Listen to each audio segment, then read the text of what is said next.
खुश नसीब है।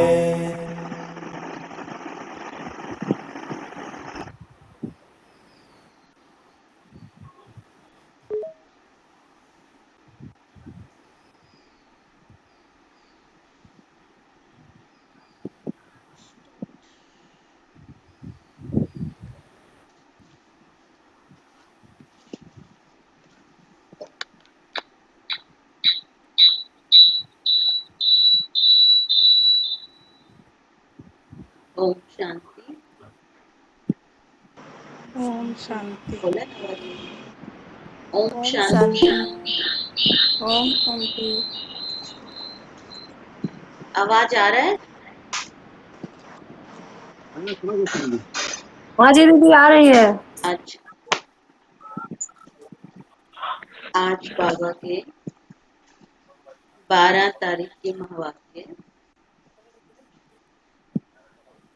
आज बाबा ने कहा, मीठे बच्चे, सूर्यवंशी राज्य पद लेने के लिए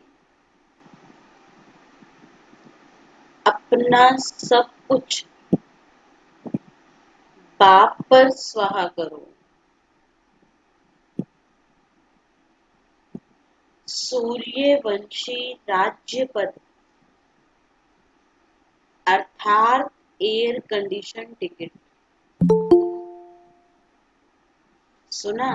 मीठे बच्चे, सूर्यवंशी राज्य पद लेने के लिए अपना सब कुछ बाप पर स्वाहा करो।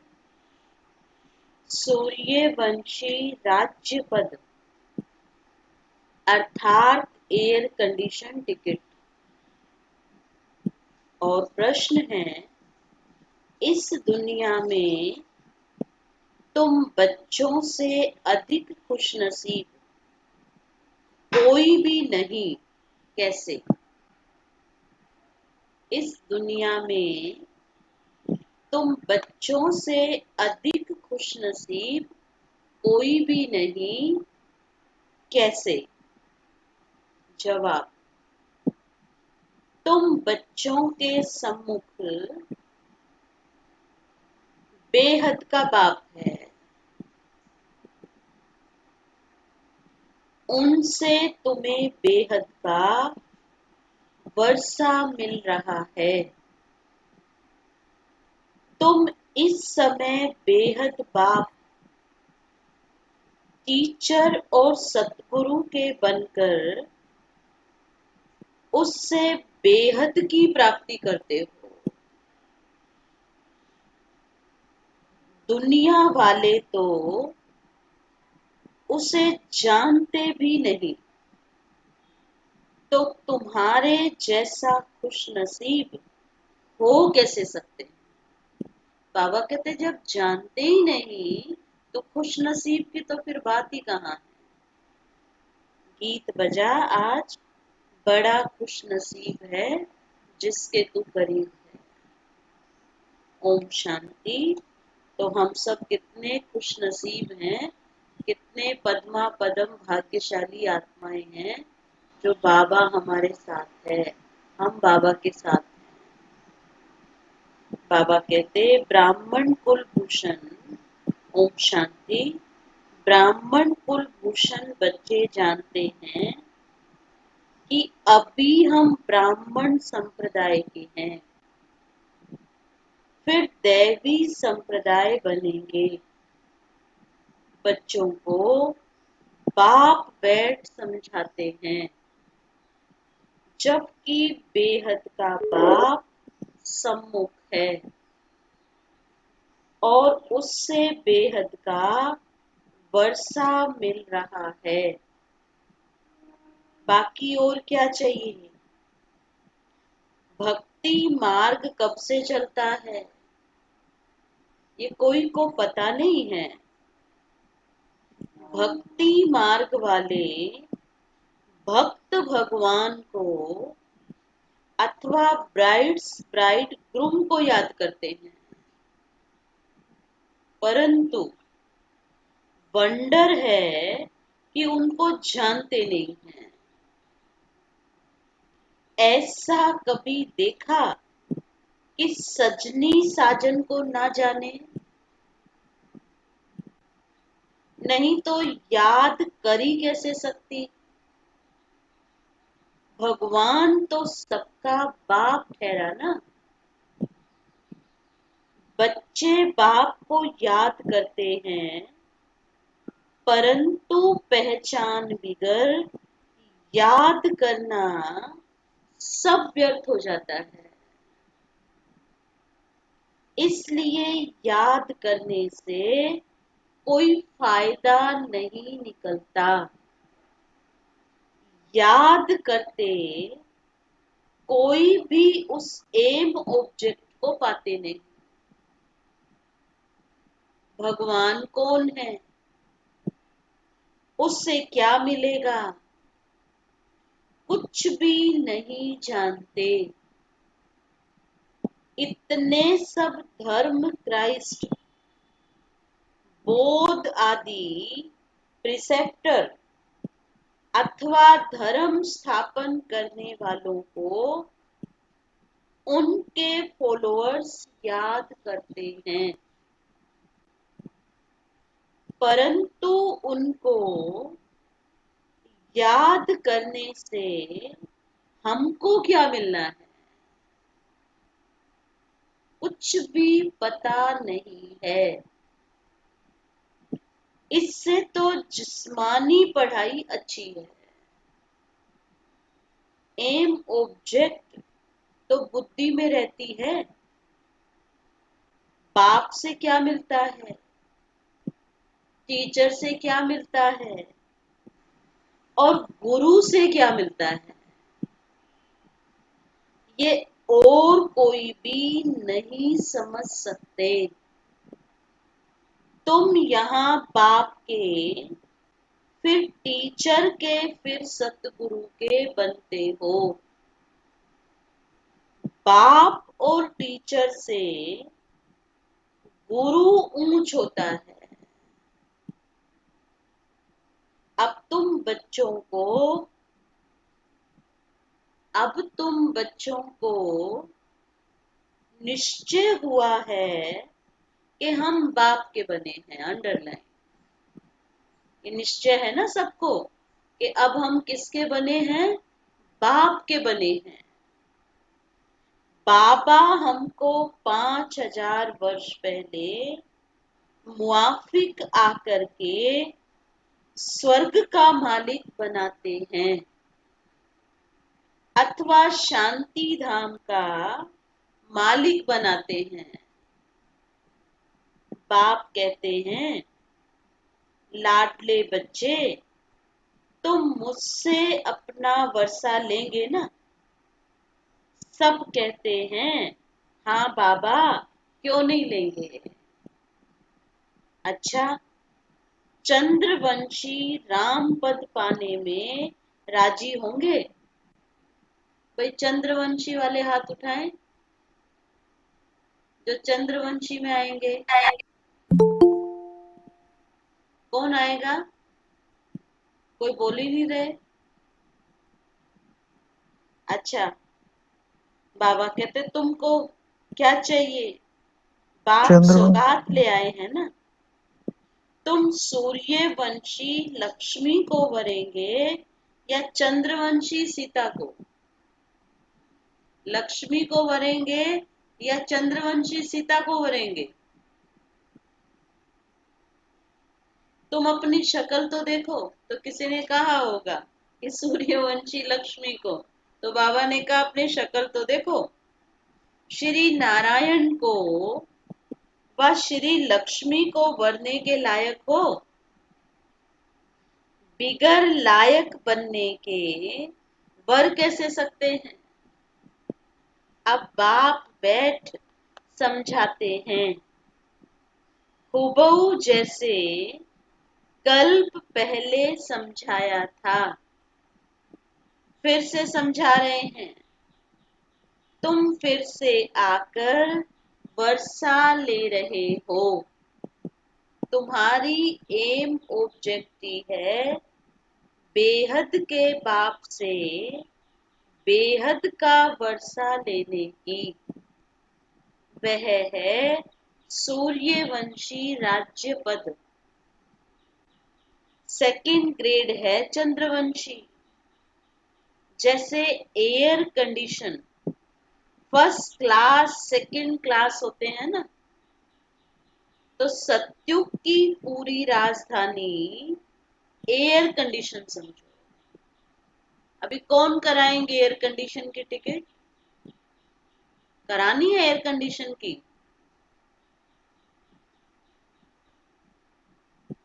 बाबा कहते एयर कंडीशन से ऊंच तो कुछ होता नहीं है। फिर है फर्स्ट क्लास। तो अब बाप कहते हैं तुम एयर कंडीशन का सूर्यवंशी राज्य लेंगे व चंद्रवंशी फर्स्ट क्लास का। किसका लेंगे? उससे भी कम तो फिर सेकंड क्लास में नंबरवार वारिस बनो। फिर तुम पीछे पीछे आकर राज्य पाएंगे। नहीं तो थर्ड क्लास प्रजा, फिर उसमें भी टिकट रिजर्व होती है। First class reserve, second class reserve, नंबरवार दर्जे तो होते हैं ना। बाकी सुख तो वहां है ही नहीं। बाबा कहते सुख तो वहां है ही, सॉरी, नई दुनिया में वहां भले प्रजा है तो भी सुख तो वहां है ही। अलग अलग कंपार्टमेंट तो है। साहूकार आदमी टिकट लेंगे एयर कंडीशन की। तुम्हारे में भी साहूकार कौन बनते हैं? जो सब कुछ, बाबा कहते साहूकार कौन बनते हैं? अभी तो चलो साहूकार हैं, लेकिन भविष्य में साहूकार बनने के लिए क्या करना होगा? पता है ना सबको। बाबा कहते जो सब कुछ बाप को दे देते हैं। बाबा ये सब कुछ आपका है। भारत में ही महिमा गाई हुई है ना, सौदागर, रत्नागर, जादूगर, ये महिमा है बाप की, ना कि कृष्ण की। कृष्ण ने तो वर्षा लिया, सतयुग में प्रारब्ध पाई, वह भी बाबा का बना। प्रारब्ध कहां से तो पाई होगी ना। लक्ष्मी नारायण सतयुग में प्रारब्ध भोगते हैं। अब तुम बच्चे अच्छी रीति जानते हो, जरूर इन्होंने पास्ट में प्रारब्ध बनाई होगी। नेहरू की प्रारब्ध कितनी अच्छी थी, जरूर अच्छे कर्म किए थे। बिगर ताज भारत का बादशाह था। भारत की महिमा तो बहुत है। भारत जैसा ऊंच देश कोई हो नहीं सकता। भारत परम पिता परमात्मा का बर्थ प्लेस है। यह राज कोई की बुद्धि में नहीं बैठता। परमात्मा ही सबको सुख शांति देते हैं। आधा कल्प के लिए भारत ही नंबर 1 तीर्थ स्थान है। परंतु ड्रामा अनुसार एक बाप को भूलने से सृष्टि की हालत कैसी हो गई है। इसलिए शिव बाबा फिर से आते हैं। निमित्त तो कोई बनते हैं ना। अब बाप कहते हैं अशरीरी भव, अपने को आत्मा निश्चय करो। मैं आत्मा किसकी संतान हूँ, ये कोई जानते नहीं। वंडर है ना। कहते भी हैं, ओ गॉड फादर रहम करो। शिव जयंती भी मनाते हैं, परंतु वे कब आए थे कोई को पता नहीं है। और यह है 5000 वर्ष की बात।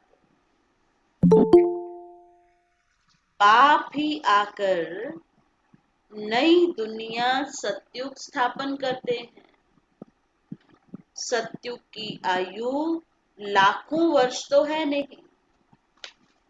तो बाबा कहते तो घोर अंधियारा है ना। गीता का उपदेश कितने आकर सुनते हैं, परंतु ना पढ़ाने वाले ना पढ़ने वाले कुछ समझते हैं।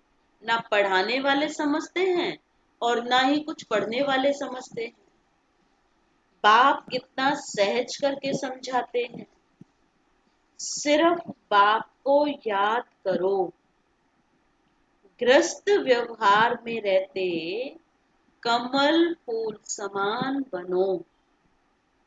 विष्णु को ही सब अलंकार दिए हैं ना। शंख भी दिया है, फूल भी दिया है। वास्तव में देवताओं को थोड़ी दिया जाता है। बाबा कहते ये सब अलंकार देवी देवताओं को थोड़ी दिया जाता है। ये कितनी गूढ़ गंभीर बातें हैं। है ब्राह्मणों के अलंकार, है ब्राह्मणों के अलंकार, परंतु ब्राह्मणों को कैसे देवें। आज ब्राह्मण है, कल शूद्र बन पड़ते हैं। अप डाउन चलता रहता है ना ब्राह्मणों का। बाबा कहते ब्रह्मा कुमार ही शूद्र कुमार बन पड़ते हैं। माया देरी नहीं करती है। बाबा का हाथ छोड़ देते हैं, ज्ञान छोड़ देते हैं, तो शूद्र कुमार बन पड़ते हैं। अगर कोई गफलत की, बाप की श्रीमत पर ना चला, बुद्धि खराब हुई, माया अच्छी तरह चमाट मार मुंह फेर देती है। मनुष्य गुस्से में कहते हैं ना, थप्पड़ मार मुंह फेर दूंगा। बाबा कहते दुनिया में लोग कहते हैं ना, तो माया भी ऐसी है। बाप को भूले और माया एक सेकंड में थप्पड़ मार मुंह फेर देती है। एक सेकंड में जीवन मुक्ति पाते हैं। माया सेकंड में जीवन मुक्ति खत्म कर देती है। कितने अच्छे अच्छे बच्चों को माया पकड़ लेती है। देखती है कहाँ गफलत में है तो झट थप्पड़ लगा देती है। बाप तो आकर पुरानी दुनिया से मुंह फिराते हैं। लौकिक बाप कोई गरीब होता है, पुरानी झोपड़ी में रहते हैं, फिर नया बनाते हैं, तो बच्चों की बुद्धि में बैठ जाता है ना, बस अब नया मकान तैयार होगा, हम जाकर बैठेंगे, ये पुराना तोड़ देंगे। अब बाप ने तुम्हारे लिए हथेली पर बहिष्ठ अथवा वैकुंठ लाया है। कहते हैं लाडले बच्चे आत्माओं से बात करते हैं। बाबा किससे बात कर रहे हैं? अपने बच्चों से, आत्माओं से बात करते हैं। इन आंखों द्वारा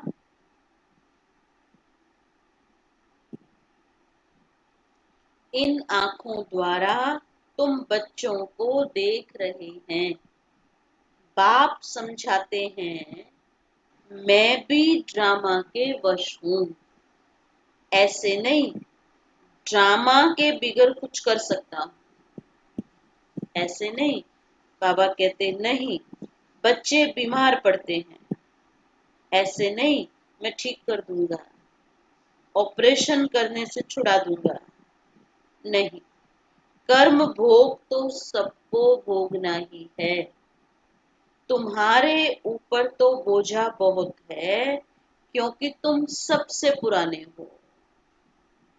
सतो प्रधान से एकदम तमो प्रधान बने हो।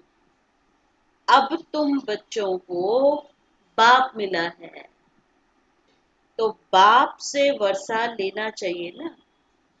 तुम जानते हो, बाबा पूछ रहे हैं, तुम जानते हो कि कल्प कल्प ड्रामा अनुसार हम बाप से वर्षा लेते हैं।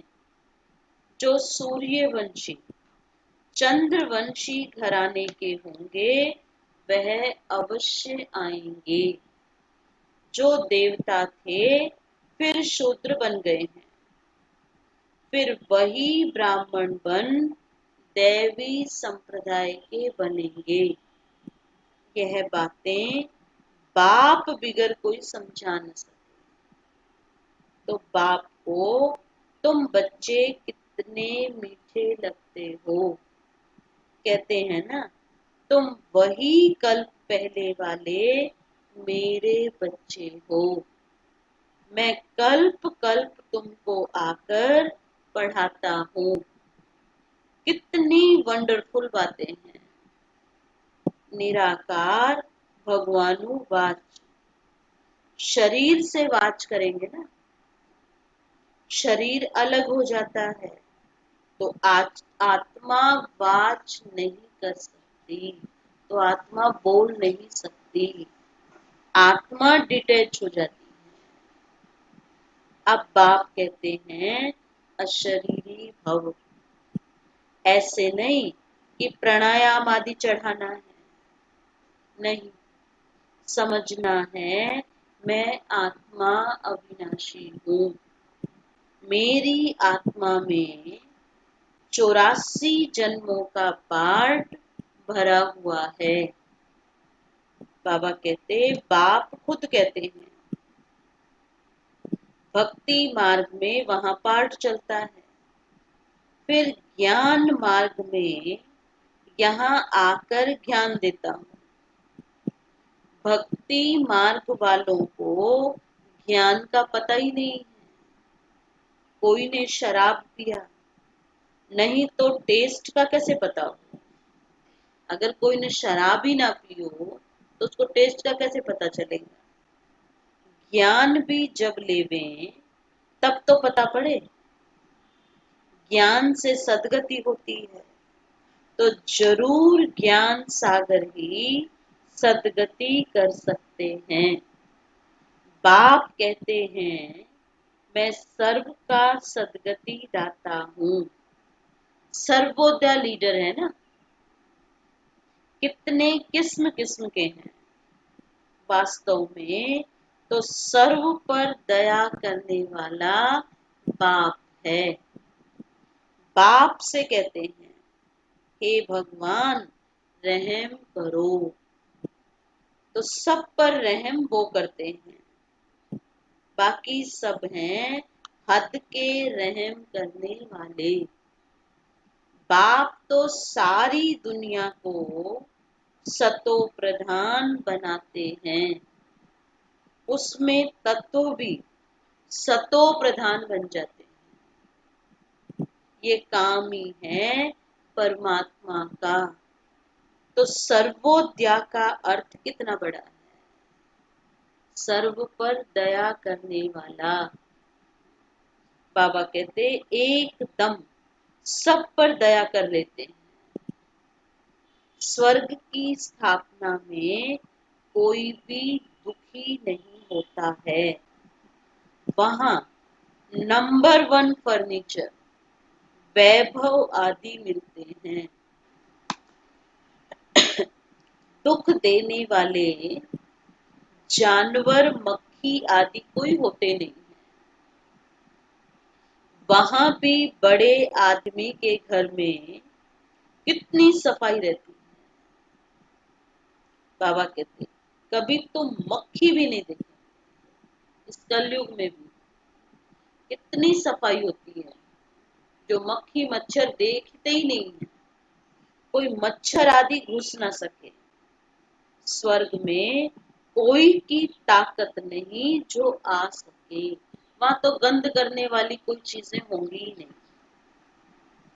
बाबा कहते नेचुरल फूलों आदि की खुशबू रहती है।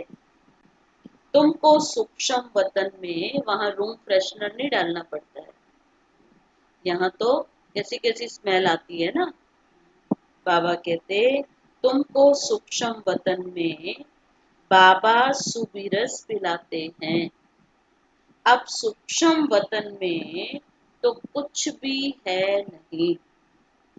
ये सब साक्षात्कार है। वैकुंठ में कितने अच्छे अच्छे फूल बगीचे आदि होते हैं। सूक्ष्म वतन में थोड़े ही बगीचा रखा है। वहां तो बाबा ऐसे ही दिखाते हैं। वहां थोड़े ही कुछ है। बाबा कहते ये सब है साक्षात्कार। ये सब खेल पाल के लिए है। यहाँ बैठे हुए तुम साक्षात्कार करते हो। गीत भी बड़ा फर्स्ट क्लास है। आज का गीत बाबा को बहुत अच्छा लगा है ना। गीत बहुत अच्छा आज का। कौन सा गीत है? बड़ा खुश नसीब है जिसके तू करीब है। उसे और चाहिए क्या जिसके तू करीब है। तुम जानते हो ना, हमको बाप मिला है। और क्या चाहिए? है कोई इच्छा? बाप मिला तो सब कुछ मिला। बेहद के बाप से बेहद का वर्षा लेते हैं। तो बाप को याद करना चाहिए ना। बाप की मत मशहूर है। श्रीमत से हम श्रेष्ठ थे, श्रेष्ठ बनेंगे। बाकी है सबकी आसुरी मत। इसलिए इसलिए वह जानते ही नहीं कि सतयुग में सदैव सुख था। लक्ष्मी नारायण का राज्य था। छोटेपन में वही राधे कृष्ण हैं। उनके चरित्र आदि कुछ है नहीं। स्वर्ग में तो सब बच्चे बड़े फर्स्ट क्लास होते हैं। चंचलता की कोई बात ही नहीं होती है। और कलयुगी बच्चे कितने चंचल होते हैं। बाबा कहते अच्छा मीठे मीठे सिक्की लदे बच्चों प्रति मात पिता सदा का यादगार प्यार और गुड और मॉर्निंग। Good morning. रूहानी बाप रूहानी की बाप की रूहानी रूहानी बच्चों को नमस्ते। नमस्ते। हम रूहानी बच्चों रूहानी की बच्चों की रूहानी बच्चों रूहानी की रूहानी बाप वार्ता रूहानी को को बाप याद दादा यादगार प्यार गुड पिता गुड मॉर्निंग मॉर्निंग गुड और मॉर्निंग नमस्ते। शुक्रिया बाबा नमस्ते शुक्रिया बाबा, शुक्रिया बाबा। शुक्रिया शुक्रिया बाबा बाबा, आपका शुक्रिया बाबा आपका बहुत बहुत बहुत बहुत बहुत बहुत शुक्रिया। शुक्रिया। शुक्रिया। सुना आज बाबा ने क्या कहा? धारणा के लिए साथ। जब इस पुरानी दुनिया से मुंह फेर लिया तो फिर ऐसी कोई गफलत नहीं करनी है जो माया अपनी तरफ मुंह कर ले। श्रीमत की अवज्ञा नहीं करनी है। बाप से पूरा वर्षा लेना है। सेकंड पॉइंट, बाप पर अपना सब कुछ स्वाहा कर पक्का वारिस बन सत्युगी एयर कंडीशन की टिकट ले ली। जो वारिस क्वालिटी आत्मा होगी वो अपना सब कुछ बाप की सेवा में समर्पित कर देंगे, अर्पण कर देंगे। एम ऑब्जेक्ट को बुद्धि में रख पुरुषार्थ करना है। और वरदान सेकंड में सर्व कमजोरियों से मुक्ति प्राप्त कर मर्यादा पुरुषोत्तम बनने वाले सदा स्नेही भव। जैसे स्नेही स्नेह में आकर अपना सब कुछ न्योछावर व अर्पण कर देते हैं। स्नेही को कुछ भी समर्पण करने के लिए सोचना नहीं पड़ता है। तो जो भी मर्यादाएं व नियम सुनते हो उन्हें प्रैक्टिकल में लाने अथवा सर्व कमजोरियों से मुक्ति प्राप्त करने की सहज युक्ति है सदा एक बाप के स्नेही बनो। जिसके स्नेही हो निरंतर उसके संग में रहो तो रूहानियत का रंग लग जाएगा। तो संग का रंग अवश्य लगेगा ना। और एक सेकेंड में मर्यादा पुरुषोत्तम बन जाएंगे क्योंकि स्नेही को बाप का सहयोग स्वतः मिल जाता है। रिपीट। जैसे स्नेही स्नेह में आकर अपना सब कुछ न्योछावर व अर्पण कर देते हैं। स्नेही को कुछ भी समर्पण करने के लिए सोचना नहीं पड़ता है। तो जो भी मर्यादाएं व नियम सुनते हो उन्हें प्रैक्टिकल में लाने अथवा सर्व कमजोरियों से मुक्ति प्राप्त करने की सहज युक्ति है सदा एक बाप के स्नेही बनो। जिसके स्नेही हो निरंतर उसके संग में रहो तो रूहानियत का रंग लग जाएगा और एक सेकंड में मर्यादा पुरुषोत्तम बन जाएंगे क्योंकि स्नेही को बाप का सहयोग स्वतः मिल जाता है। और स्लोगन है निश्चय का फाउंडेशन मजबूत है तो संपूर्णता तक पहुंचना निश्चित है। निश्चय का फाउंडेशन मजबूत है तो संपूर्णता तक पहुंचना निश्चित है। आज मातेश्वरी जी के अनमोल महावाक्य मनुष्य लोग देवताओं की दुनिया का विस्तार। सुना? किसी के मन में प्रश्न आया होगा। बहुत मनुष्य प्रश्न करते हैं ये जो अशुद्ध जीव आत्मा है जिनको घोस्ट कहा जाता है जिनको भूत कहते हो ये सच है या कल्पना है अथवा वहम है। उस पर आज स्पष्ट समझाया जाता है कि मनुष्य आत्मा जब विकर्म करती है तो उनको अनेक प्रकार से सजाएं भोगनी अवश्य पड़ती और भोगनी भी मनुष्य जन्म में है ना कि जानवर पंछी और पशु योनि में। मनुष्य मनुष्य ही बनता है। मनुष्य आत्मा अलग है और जानवरों की आत्मा अलग है। मनुष्य कभी जानवर नहीं बनता है और ना जानवर कभी मनुष्य बन सकता है। उनों की दुनिया अपनी है। ये मनुष्य आत्माओं की दुनिया अपनी है। दुख सुख भोगने की महसूसता मनुष्य में जाती है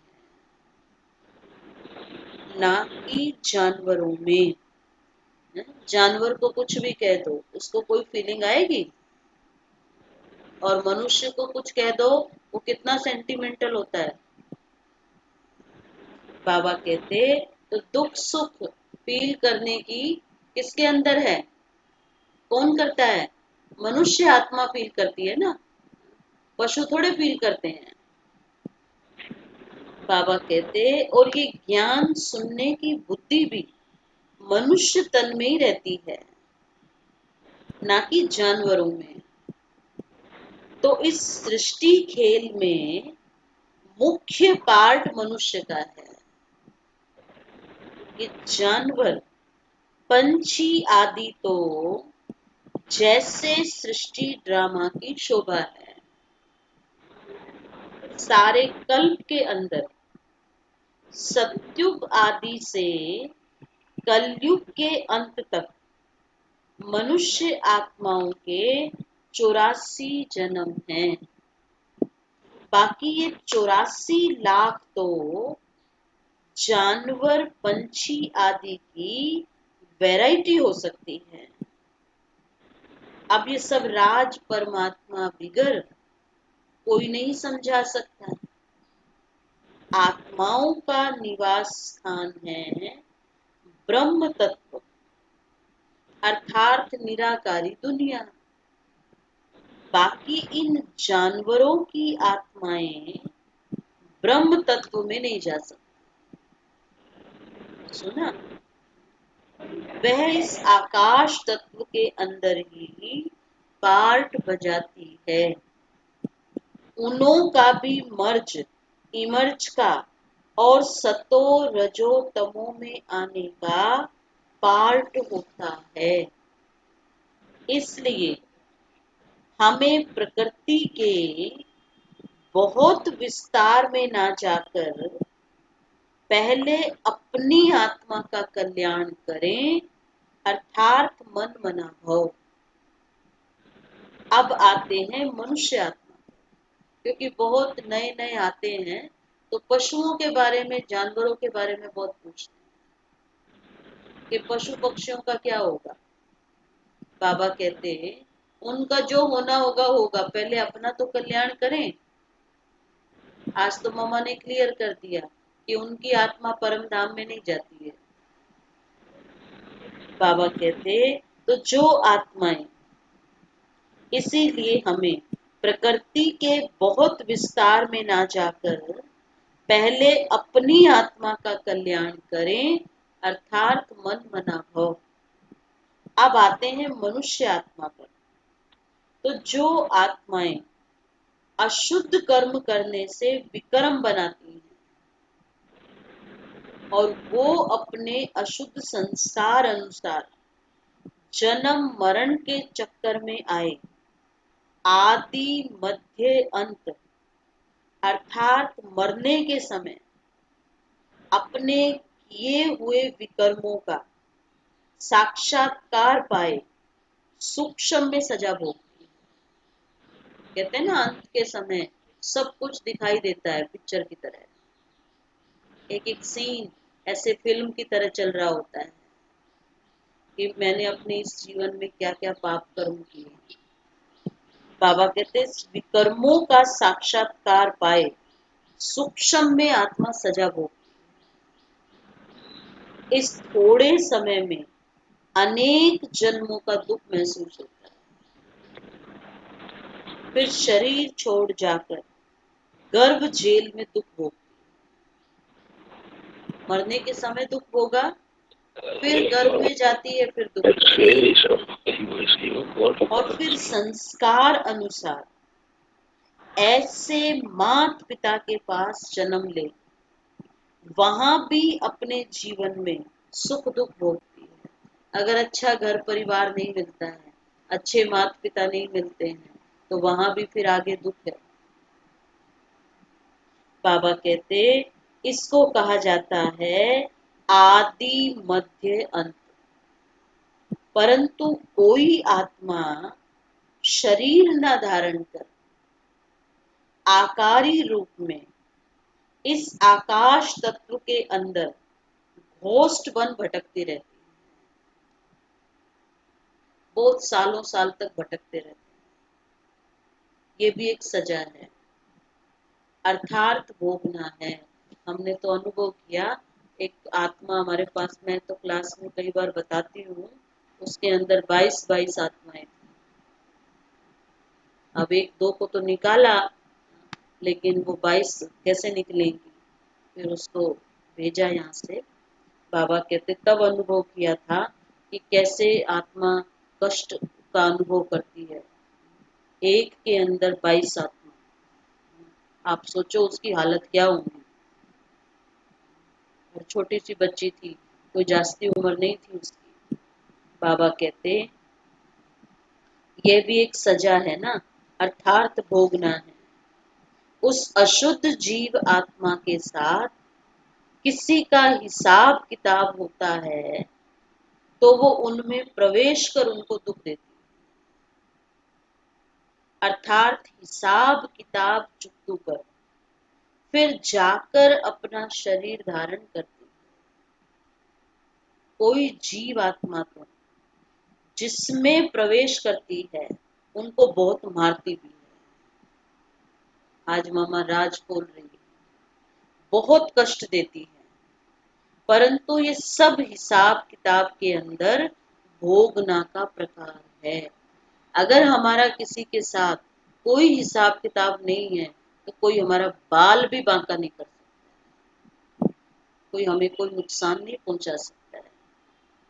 जो सभी मनुष्य तन में ही सुख दुख महसूस होता है, ये तो आपको समझाया गया है ना कि जो आत्मा मुक्ति धाम से इस साकारी खेल में आती है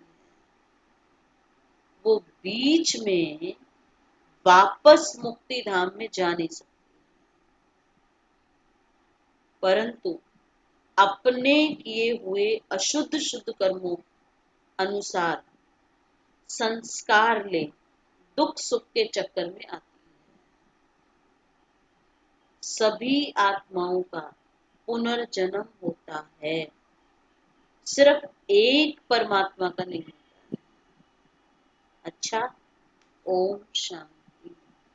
सुनी आज बाबा की मुरली भी सुनी और मीठी मम्मा की मुरली भी सुनी, तो आज मम्मा को थैंक्स। अच्छा, क्या सुना? अभी रिवाइज करेंगे एक एक पॉइंट। बाबा ने कहा कि अगर सूर्य